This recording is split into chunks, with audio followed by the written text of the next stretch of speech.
Lucy's Kitchen, it's Lucy's Kitchen. She's Lucy and she's got a kitchen. Lucy's Kitchen. And now that we've got your attention, let's cook. Hi there. Welcome to Lucy's Kitchen. I'm Lucy, and this is my kitchen. Today we're going to make banana bread. This is an old South Dakota recipe where my husband's family is from. My husband's usually the one in our family who makes this recipe, and it's just absolutely wonderful. Everyone loves it. My husband gave me permission to share it with you, so I'm going to share it on screen today. This recipe is unusual in that it calls for 4 bananas for just 1 loaf of banana bread. I don't know about you, but I think the more bananas, the better. Not only does it keep the loaf moister, but it's definitely more nutritious. I think 4 bananas is the bare minimum for banana bread. Well, we're going to make our banana bread with these very, very kind of overripe bananas. Now, if you have bananas at home, in my house, they tend to get dark pretty fast. And it doesn't mean that they're, too ripe, but as soon as they are too ripe, what I tend to do is peel them, put them in a plastic bag, and freeze them. That way I have bananas available for all kinds of things. Banana bread, of course. In fact, if you're using bananas from the freezer, be sure to use all the banana juice too when they defrost, because that is delicious. And it really, really adds something to the bread. So don't throw that away. We've got these 4 kind of ugly bananas. Now there's some controversy. Do you mash them first? Do you not mash them?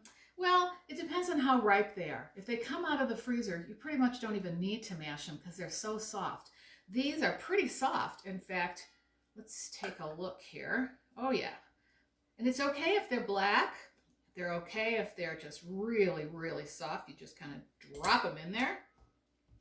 And they smell very, very banana-ish, as they should.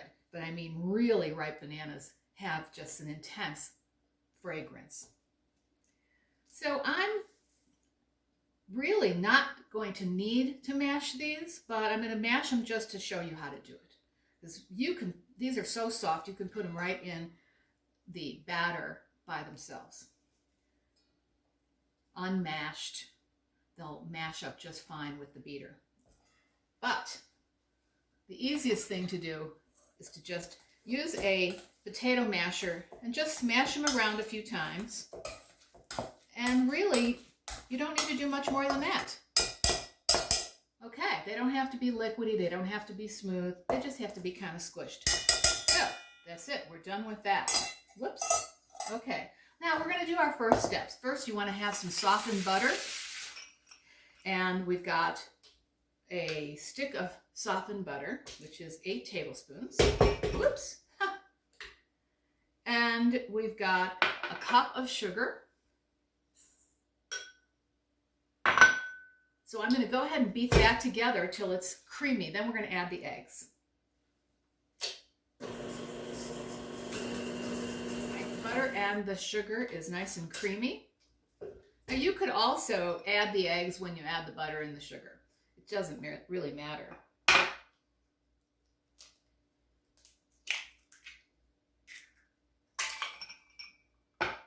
Some recipes call for the butter and sugar to be beaten ahead of time because it makes them super fluffy before you add anything else. I'm just going to pour the eggs in. And let's mix that up.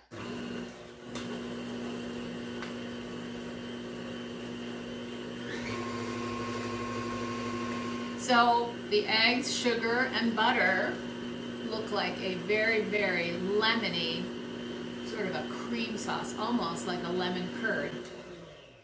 In fact, I think that's how you make lemon curd, if I'm not mistaken. All right, I'm going to scrape the sides. Now we're going to add our bananas to this mixture.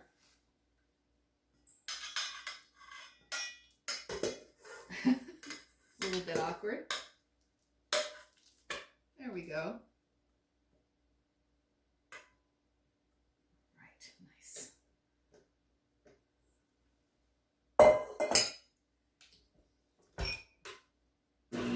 Okay, just want to mix it up. That's really good.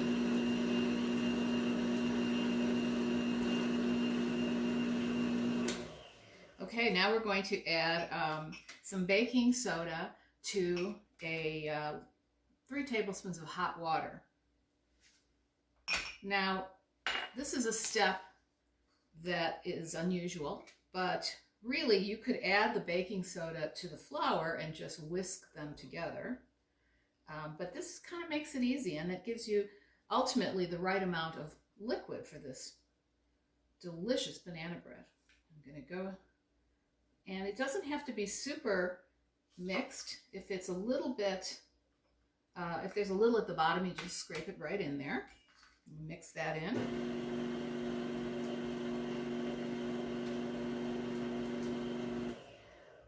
We're going to add our 2 cups of flour. I'm just using unbleached, all-purpose flour. Now this you don't want to overbeat. That's what keeps it from being tough. It ends up with a nice moist crumb. That's what you're looking for. So we're just going to let it go over on low just until the ingredients are just about all wet. So then our final ingredient, which is the best trick of all. In some recipes, you've got buttermilk, and you could use buttermilk if you don't have this combination, but this is so great to know about. I've got 1/3 cup of milk, and I've got half a teaspoon of apple cider vinegar. So if you pour the vinegar into the milk, you immediately get a souring effect. In fact, it curdles the milk. So you basically make your own buttermilk. Something that I learned many, many years ago when I didn't have buttermilk, didn't know anything about where you'd get it. And I learned that you could substitute milk with vinegar for buttermilk. Now this recipe actually calls for that. So it makes you think that way back when in South Dakota, buttermilk was maybe a luxury. Maybe they didn't have a lot of buttermilk because they were using it for other things. And so if they ran out of buttermilk, they still could make this wonderful banana bread. I'm going to pour it in. You can see it's nice and curdled, and we'll mix it up.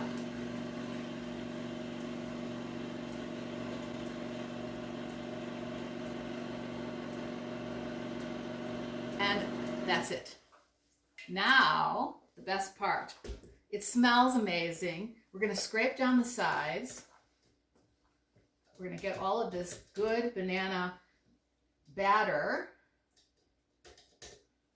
And your batter is kind of lumpy because of the bananas. They're not super smooth, which is great. It's going to give your banana bread some wonderful texture. I've got my well-buttered loaf pan and my batter, which is just beautiful. I'm just going to mix it a little so I could get whatever didn't quite mix from the sides.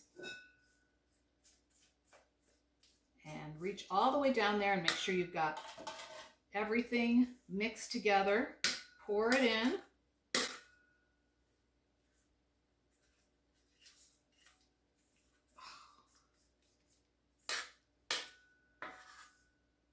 This is where you don't want to let go of even a teaspoon of this batter because this is so good.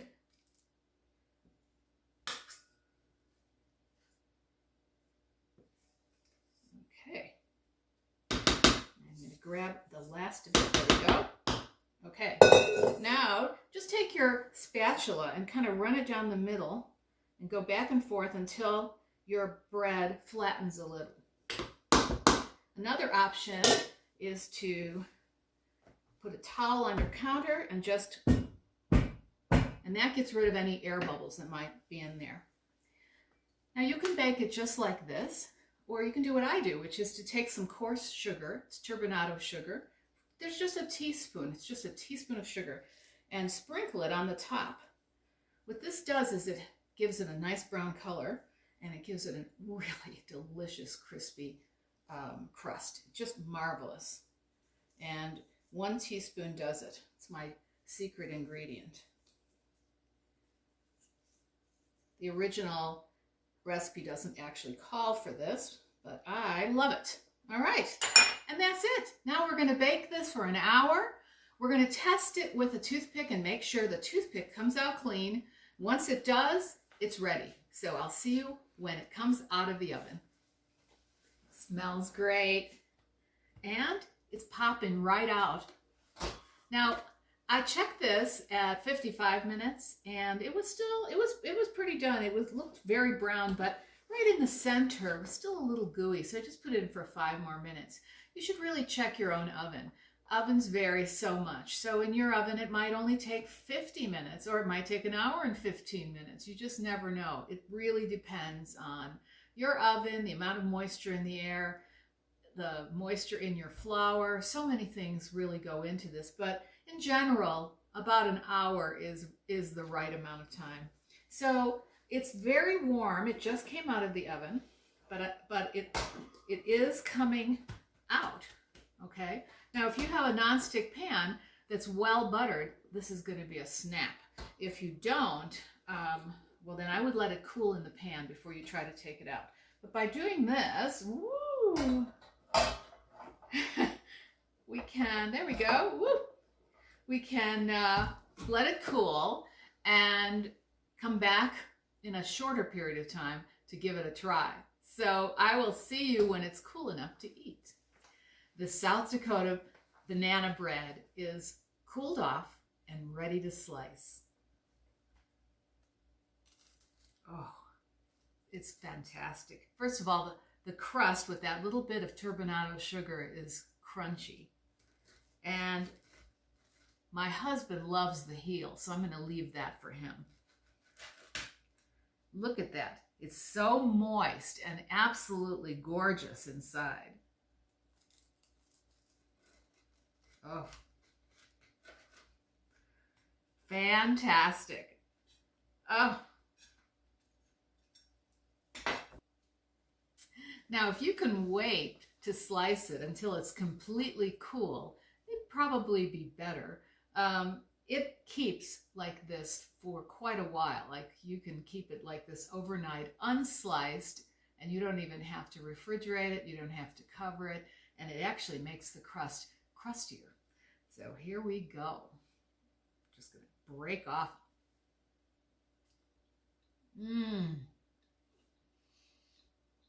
One of my favorite things in the world. I love it. In fact, this is one of the best things you can take to a sick friend or even a friend who's not sick, who you want to impress, because they love this banana bread. It is one of the most popular banana breads I have ever made, and honestly, it's the best banana bread I've ever tasted. So I hope you'll give it a try. That's it for today. Thank you so much for joining us at Lucy's Kitchen. Don't forget to like and subscribe, and come back next time when we share more delicious recipes from my kitchen to yours.